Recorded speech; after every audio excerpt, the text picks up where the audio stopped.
6 chapter 6वें अध्याय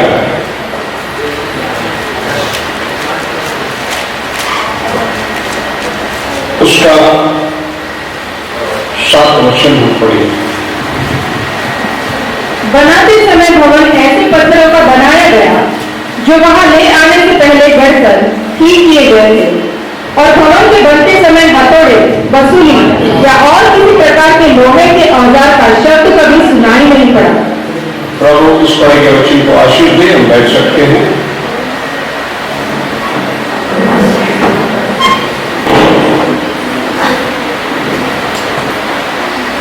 hallelujah, hallelujah, hallelujah. प्रभु का नाम को धन्यवाद करते हैं। आज शाम के लिए बड़ा सुंदर समय प्रभु ने हमें दिया है। बेहद प्यार करने वाले, चाहने वाले, और जो प्रभु की देह कहलाती है, एक शरीर के अंदर हम सब लोग हिस्सेदार बने हैं। प्रभु का नाम को धन्यवाद करते हैं। आज शाम जबकि कार्यक्रम काफी बड़ा है, मैं एक छोटा सा विचार को आपके सामने रखना चाहता हूं। एक ऐसा समय था जब परमेश्वर आदम और हव्वा के साथ आदम की वाटिका में आमने सामने बातचीत किया करता था। उसके बाद गिरावट आई और उन्हें परमेश्वर की समक्षता खोना पड़ा और वो बगीचे से बाहर निकाले गए। अब वो परमेश्वर की समक्षता में आ नहीं सकते जब तक उसकी रिक्वायरमेंट, उसकी जरूरतें पूरी हो जाए। ये बाग में नहीं जा सकते, इसलिए बाग में रहने वाला खुदा बाहर निकल कर आया और वो क्रूस पर बलिदान हुआ, हमारे लिए कोई रास्ता बनाया अंदर जाने के लिए। यही है कुल मिलाकर उद्धार का योजना। लेकिन उसके बाद परमेश्वर उनको निकाला अब्राहम के द्वारा, एक सेपरेशन को लेकर आया, टोटल सेपरेशन। अब्राहम को अपने परिवार, अपना घर, अपने रिश्तेदार, अपनी जमीन जायदाद छोड़कर निकल, जो मुल्क मैं तुझे देता हूं वहां तू चले जा, मैं तुझे आशीष दूंगा, बहुत जातियों का पिता बनाऊंगा। सो परमेश्वर ने यात्रा को शुरू करी अब्राहम के द्वारा, और अब्राहम उसके वचन पर चलते चलते आगे चलकर अब्राहम से इसहाक, इसहाक से याकूब, याकूब से इस्राएल बन गई, और इस्राएली प्रजा 400 साल की गुलामी में चली गई, और फिर परमेश्वर उस गुलामी के दासत्व में से उन्हें छुड़ाता है और अपने लिए चलता है 400 साल के बाद उस जंगल की यात्रा में। और जंगल की यात्रा में जब चलने के समय आप फिर जानते हैं खुदावन अग्नि स्तंभ में, बादल के स्तूप में उनके साथ साथ चलता था। एक ऐसा समय आया, परमेश्वर ने उनसे कहा कि मेरा दूत तुम्हारे आगे आगे चलेगा, मैं तुम्हारे साथ नहीं चल सकता क्योंकि तुम धीर और घमंडी लोग हो। बार बार तुम वचन को तोड़ते हो, बार बार तुम मेरे उल्लंघन करते हो। तो प्रभु ने कहा देखो मेरा दूत तुम्हारे आगे आगे चलेगा, वो सबर नहीं करेगा, जहां तुम गलती करो तो वहां मारेगा। अब मोसेस विनती कर रहा है, ऐसा मत कर, ये तेरी प्रजा है, तेरे लोग है, तू इन्हें जंगल में मार दे तो दुनिया क्या कहेगी। मोसेस विनती कर रहा है, प्रभु मेरा ठीक है, पर इसके आगे तुम ऐसे ऐसे चलो तो मैं तुम्हें ले जाऊंगा, वरना मैं तुम्हें जंगल में ढेर कर दूंगा।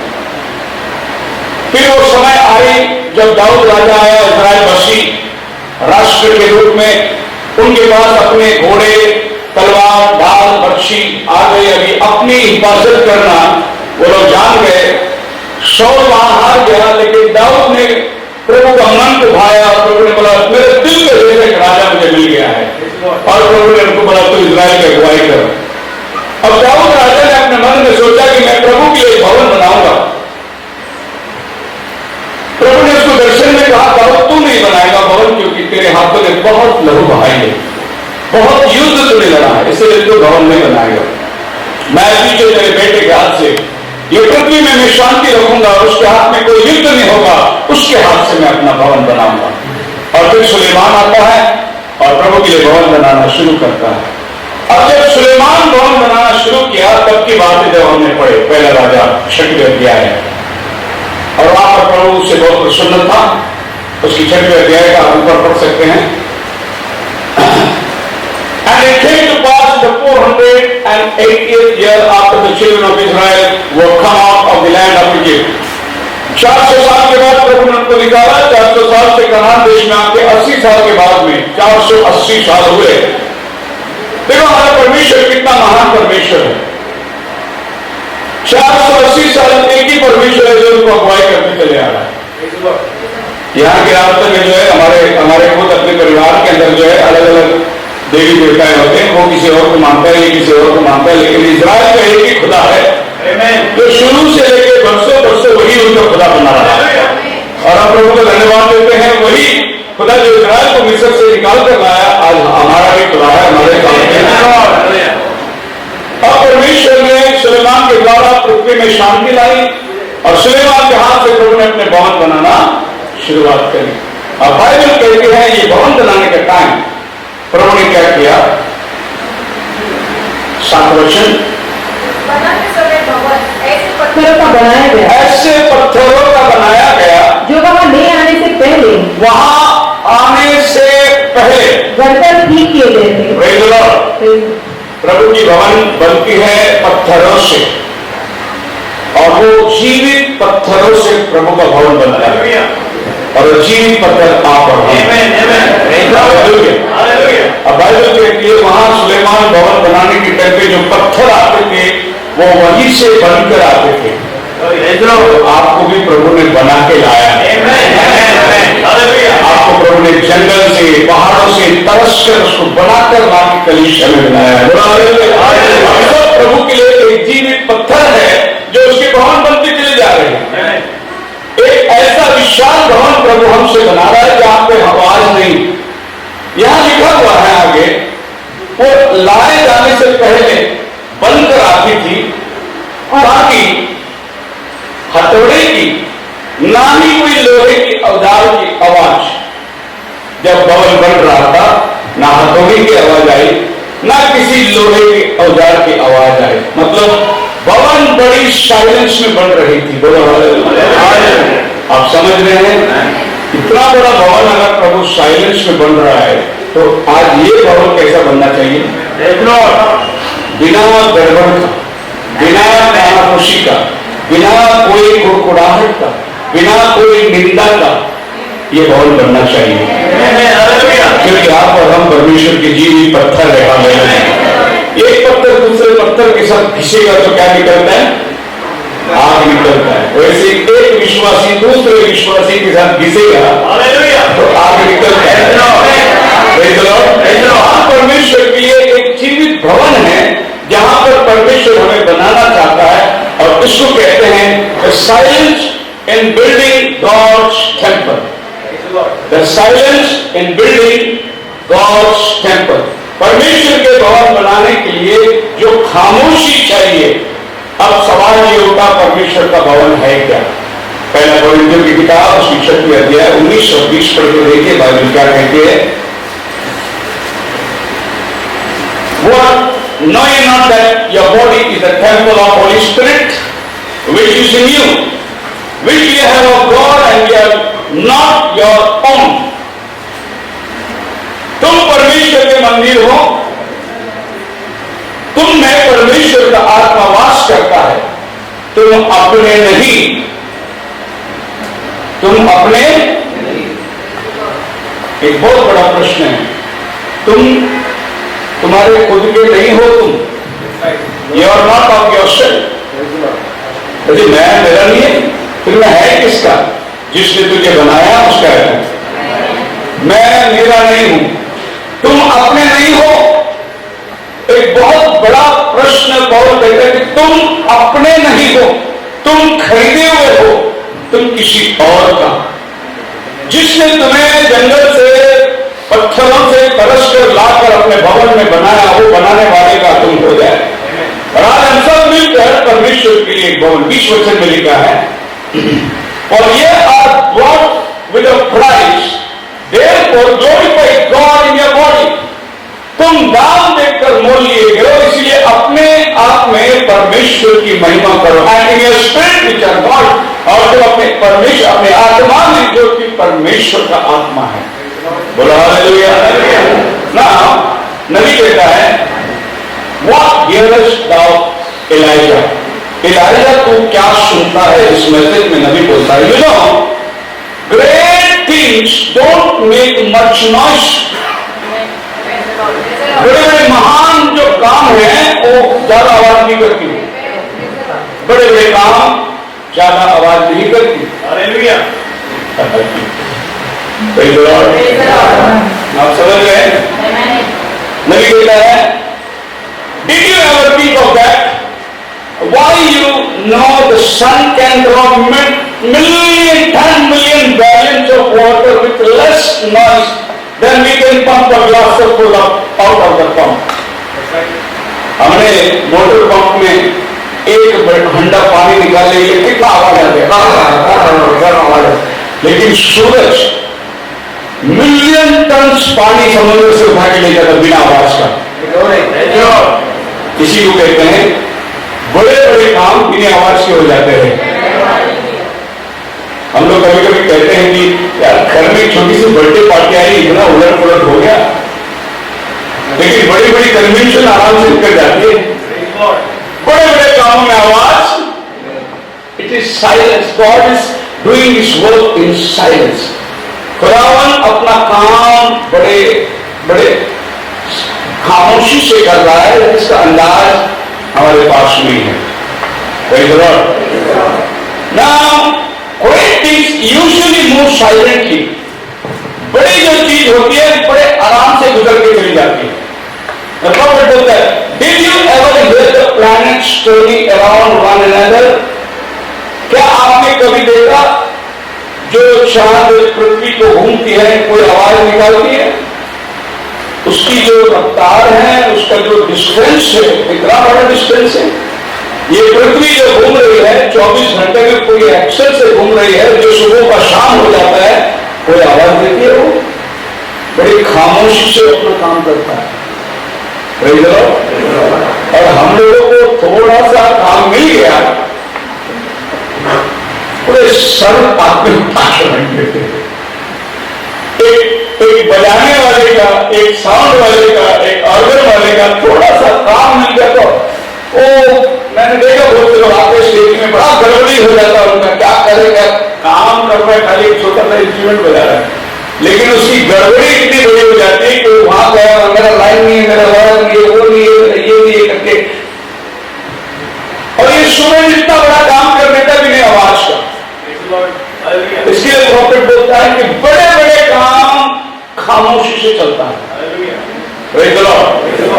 मैं जो उद्देश्य आपके सामने रखने जा रहा हूं बड़ा प्यारा है, पर उसको समझाने के लिए मुझे कुछ बातें आपके सामने रखना जरूरी है। And yet it scatters all the darkness, and so it's silent. It don't even wake us up, but it scatters all night. ये पृथ्वी 12 घंटा घूम रही है, आप रात को शाम को सो गए, खाना खा के सवेरे उठ गए, रात बीत गई, फिर भी आवाज भी नहीं, इतना साइलेंट आपको नींद आ गया। लेकिन ये पृथ्वी आपको लेके घूम रही है बिना आवाज का।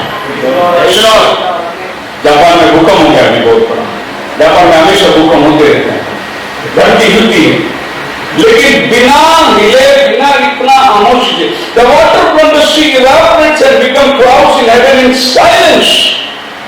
इतनी बारिश बरसती है जो हम देखते हैं कि 24-24 घंटे पानी चल रहा है, लेकिन ये बादल बनने के लिए आपको पता है इतनी साइलेंस में वो बादल बनी, समंदर से बादल निकलकर पानी का जमा इकट्ठा होना, उसको कोई खबर नहीं रखता, लेकिन जब वो बरसता है सब देखते हैं, इतना बड़ा काम साइलेंस में होता है। The flower pollinates and becomes fruit in silence. जंगल में बड़े बड़े पेड़ हैं जो फलदायक है, बिल्कुल साइलेंस में। कोई देखा आम का पेड़ बोलता है, देखो देखो फूल आया अभी मेरे अंदर, अभी देखो पत्ता आ गया, अभी देखो आम आ गया, देखो मेरा आम कितना बड़ा आ गया, अभी देखो मेरा आम कितना स्वादिष्ट हो गया। ऐसा कोई पेड़ कहता है नहीं, पर हजारों फल वो हर मौसम में लाकर तुम्हें देती है, मुझे साइलेंस में काम करता है। सो वो किसान कहता है कि जब मैं मेरा गाड़ी डंपर ट्रक ले जाता हूँ मिट्टी ले आने के लिए, तो जाने के सर जब भी बम्पर आता है तो बहुत आवाज आती है, धड़ धड़ धड़ धड़ धड़ आवाज आती है बहुत। लेकिन जब उसमें मिट्टी लाद कर मैं जब लौटता हूँ तो डंपर बड़ी साइलेंस में चलती है, दब के चलती है। कारण जाने के टाइम वो खाली था, आने के टाइम वो भरा हुआ है। सो जो विश्वासी भरा हुआ है बड़ा साइलेंस चलता रहेगा। बहुत ज्यादा विश्वासी हिल रहा है मतलब वो खाली है, बहुत ज्यादा डुल रहा है मतलब वो खाली है।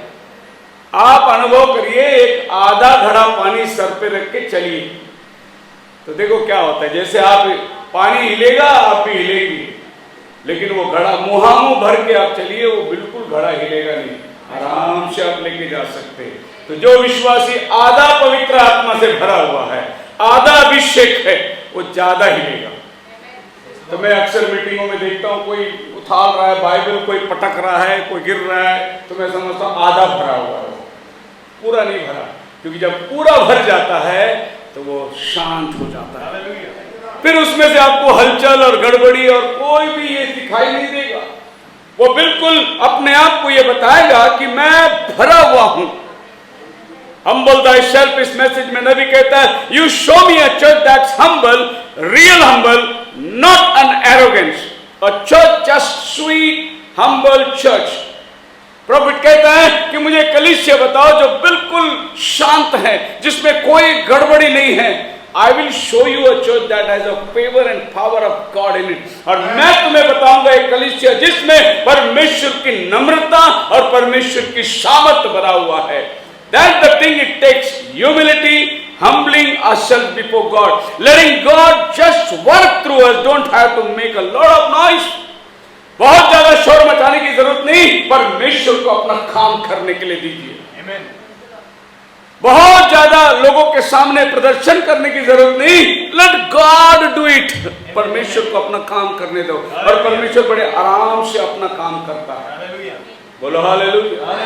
आप पेंटिकोस्टल में चर्च में जाओगे बड़े डिस्टर्ब हो जाओगे आप। इतना अन्य भाषा, इतना अन्य भाषा, इतना अन्य भाषा, इतना डब, इतना डब, इतना डब कि आप परेशान। डब में ही वो लोग आदमी को तैयार करते हैं, डब में ही वो आदमी को बंद भी करते हैं। वो उनके इशारे पर लोगों को पवित्र आत्मा दिलाते हैं, उनके इशारे पर।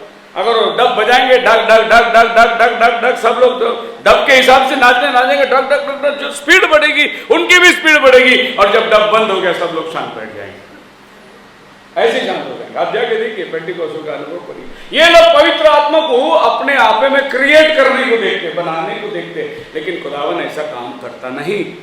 खुदावन अपने आपे में बड़ा अजीब सा काम करता है। There is power in humility।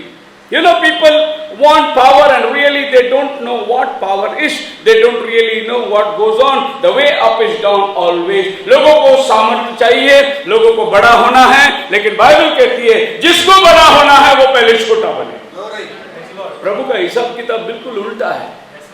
दुनिया में बड़ा वो बनेगा जो बहुत प्रचार करेगा, जो बहुत शोर शराबा करेगा, जो बहुत लोगों को इकट्ठा करेगा। ये दुनिया में बड़ा होने का तरीका है, लेकिन खुदावन में बड़ा होने का तरीका तुम पहले छोटे बनो, नम्र बनो, खुदावन तुम्हें बढ़ाने वाला है। बोलो हालेलुया।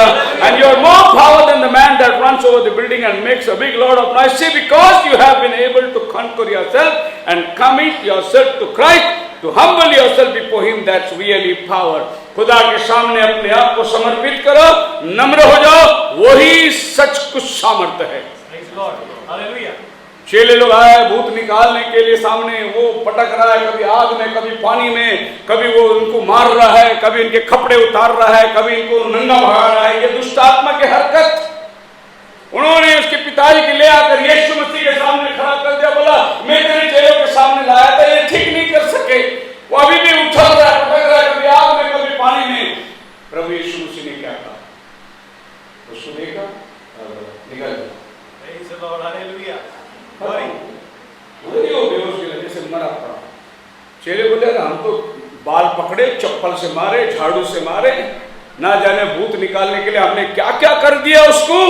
यीशु मसीह ने कहा निकल, निकल गया। आपको मालूम है यीशु मसीह के अंदर से क्या बात कर रहा था? पावर बात कर रहा था। शीशे लोग क्या कर रहे थे? अपनी पावर को इस्तेमाल कर रहे थे। यीशु मसीह ने सिर्फ शब्द बोला और वहां से वो निकल कर चला गया। बोलो hallelujah. So wait for the still small voice. एक बहुत बड़ी आंधी आई, एलिया प्रभु को ढूंढा कि आंधी में होगा, प्रभु उसमें नहीं था। एक बहुत बड़ा भूकंप हुआ, प्रभु उसमें है क्या? नहीं था। एक आग बरसी, उसमें है क्या? नहीं था। एक धीमी आवाज में प्रभु ने बात किया, एलिया तू यहां क्या कर रहा है? हम बड़े बड़े चीजों में कुछ ढूंढना चाहते हैं, लेकिन परमेश्वर बहुत साधारण रीति में काम करता है। गॉड इन सिंप्लिसिटी। ये मागी लोग यीशु को ढूंढ के मसीहा पैदा होने वाला है, हेरोद के महल में चले गए, लेकिन मसीहा गाय के गोटे में आगे बढ़ा। लोगों का सोच है बड़ा जगह पे, बड़ा चर्च, बड़ा, प्रभु सिंपली एक छोटे जगह पे आकर अपने आप को रिवील करता है। सदुसी परुसी बड़े पंडित लोग तैयार होकर, बड़े शास्त्र लेख पढ़ने वाले खड़े थे, मसीहा के बारे में बोलने वाले खड़े थे, जो कहते थे कि वचन में लिखा है मसीह आप आएगा, अंधे देखेंगे, लंगड़े चलेंगे, बंधुए को छुटकारा मिलेगा। लेकिन उनके पास मसीहा नहीं आया। मसीह वो सामरी स्त्री के घर गया, वो सामरी के गांव में गया, वो अन्य जातियों के पास गया, वो जक्कैया के घर में गया, वो वेश्या जो पकड़ी गई थी उसके पास गया, वो जो इत्र लाकर प्रभु के सर पे डाली उसके घर में गया। देखिए ये बड़े बड़े लोग सब बड़ेपन में ढूंढ रहे थे मसीहा को, लेकिन मसीहा छोटे छोटे लोगों में जाके वास करते हैं। लोगों को विश्वास भी नहीं हो रहा था, अरे ये चुंगी लेने वाले के घर में बैठा है, वो शिमान कोड़ी के घर में वो बैठा हुआ है। प्रभु उस छोटे छोटे जगहों में अपने आप को रिवील करता रहा, लेकिन बड़े बड़े लोग परमेश्वर से दूर हो गए। मसीह में मेरे प्रिय लोगों, मैं आपसे यही कहना चाहता हूं, आज बहुत बड़े बड़े गिरजाघर हैं जहां बड़ी बड़ी इमारतों से बना है, लेकिन बाइबल कहता है कि वो ऐसे जगहों पे नहीं, वो बिल्कुल साधारण जगहों पे रहता है। आप परमेश्वर को बड़ी चीज में ढूंढने की कोशिश ना करें, वो बिल्कुल साधारण रीति में God's house, God's temple building in silence। पढ़िए प्रकाशित वाक्य उसके 8 अध्याय का पहला वचन, Revelation chapter 8 verse 1। And when he had opened the seventh seal, there was silence in heaven। पहली मोहर खुली, वहां से सफेद घोड़ा आया और उसके हाथ में तलवार दी गई, उसको मुकुट दिया गया, वो जय पाता हुआ जा रहा है। दूसरी मोहर खुली तो लाल घोड़ा आ गया, तीसरी मोहर खुली काला घोड़ा आ गया, चौथी मोहर खुली पीला घोड़ा आ गया, पांचवी मोहर खुली वेदी के नीचे आत्मा पुकार रहे हैं, छठवीं मोहर खुली आसमान के तारे टूटकर जमीन पे गिर रहे हैं। ये सब बड़ा बड़ा हलचल हो रहा है। जब सातवीं मोहर खुली, साइलेंस, सन्नाटा छा गया। अब सन्नाटा क्यों छाया? अब प्रभु काम कर रहा है। लोग सफेद घोड़े को देखे, पीले को घोड़े को देखे, बड़े बड़े बातें बनाए, लेकिन प्रभु सातवां मोहर दुल्हन के पास, वो दुल्हन के पास सिंपलिसिटी में आकर, और जब सातवीं मोहर खुली, अब तक घड़ी तक सन्नाटा छा गया। Half an hour silence. ये कौन सी मोहर है? ये सातवीं मोहर क्या है? नबी को पूछो, नबी बताता है सातवीं मोहर प्रभु का आना है। इस मोहर में प्रभु नीचे अपने दुल्हन के पास उतर के आता है, यही सातवां मोहर है। और ये प्रभु अलग अलग टप्पे में बना रहा है। आज सातवें मोहर के साइलेंस को लोग ढूंढ रहे हैं। साइलेंस क्या है? साइलेंस क्या है? साइलेंस क्या है? साइलेंस किधर है? प्रभु अपने लोगों में रखा हुआ है।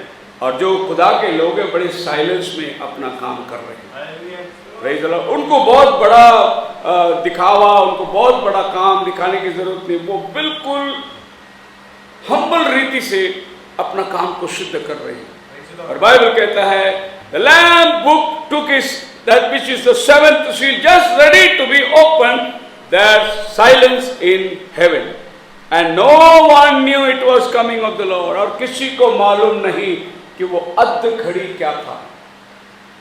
आपको मालूम है 1963 में प्रभु आधा घंटा आकर बादल में खड़ा था। आधा घंटा, बराबर आधा घंटा।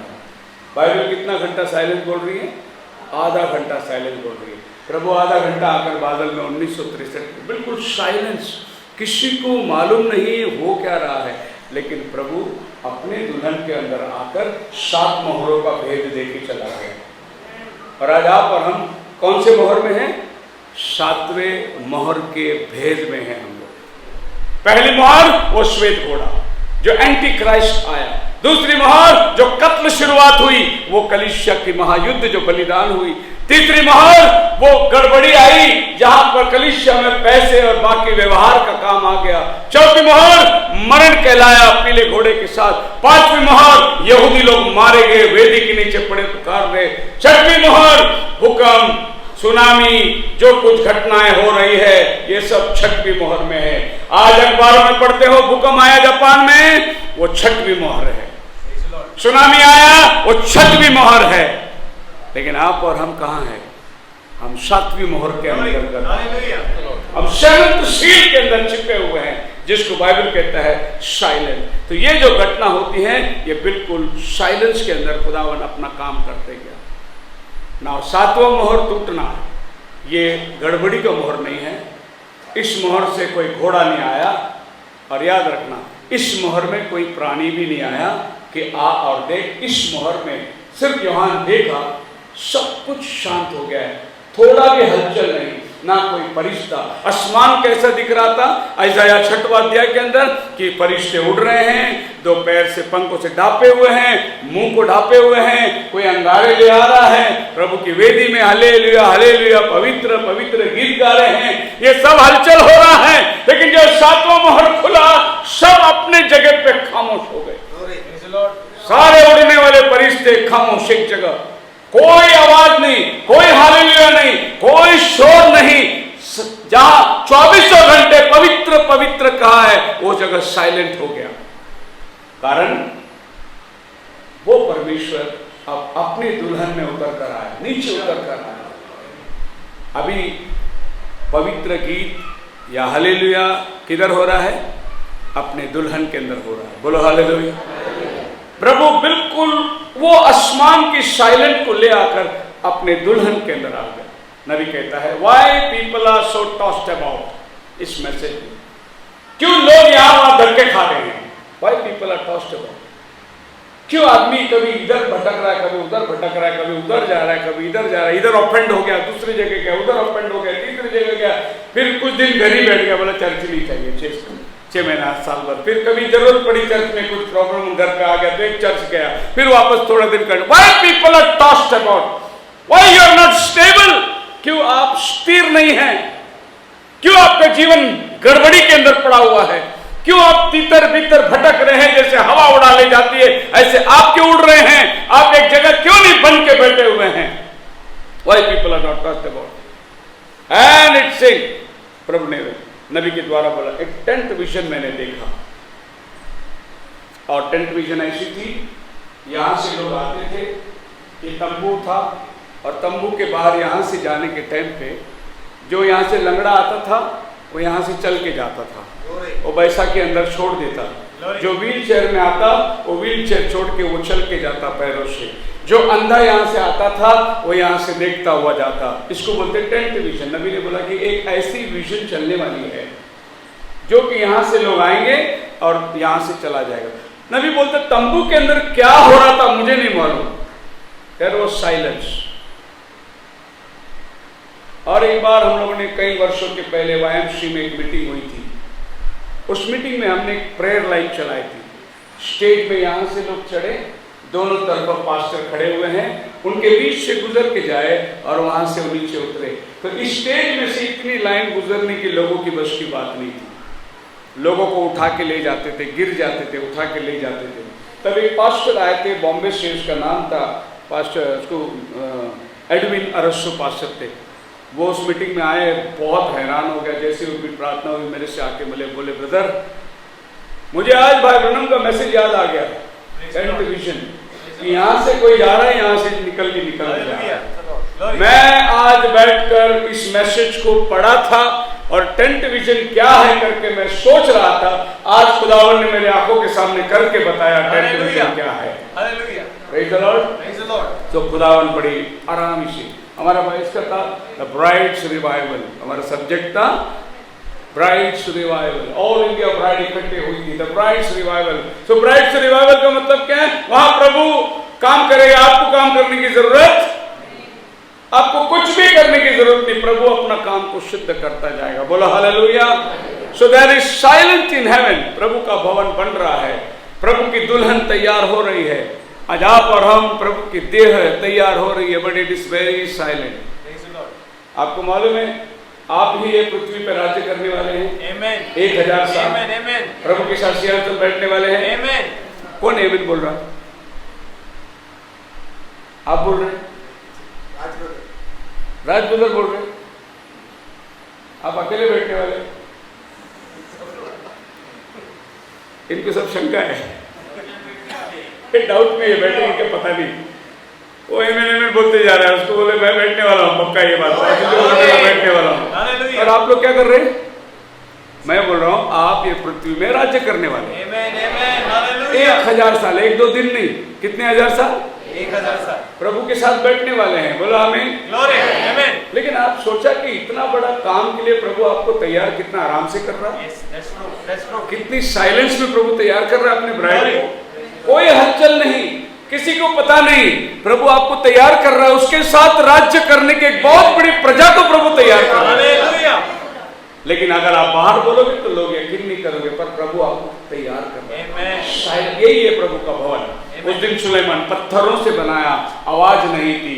आज हम आत्मिक घरों से, पत्थरों से बन रहे हैं, हमारे अंदर भी आवाज नहीं आना चाहिए। Glory. Hallelujah. बोलो हालेलुया। Hallelujah. हालेलुया। Hallelujah. ओ एक ब्रदर ने लाइट लगा दिया, डिस्को लाइट लगा दिया है घर।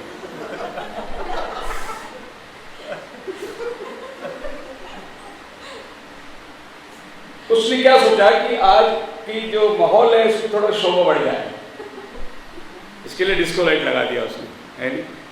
फिर मीटिंग के बाद जाके कहा वो डिस्को लाइट लगाया, उसको क्या जरूरत था क्या? That's right. क्या हो रहा है? पत्थर पत्थर को घिस रहा है। That's true. बराबर है? Yes. इतनी फूल लगाने की क्या जरूरत है? ये शादी है क्या? नहीं भाई, जिसने लगा दिया, प्रभु का धन्यवाद हो। Hallelujah. Praise the Lord. आज आप देखो पास्टर चमकता हुआ कोट पहन के आ पहन लिया। पास्टर को भी कभी कभी शौक पड़ जाता है अच्छे कोट पहनने का। मेरा कहने का मतलब है आप प्रभु के भवन बन रहे हैं, That's right. साइलेंट में बनना चाहिए। Hallelujah. Glory. खुदा आपको Glory.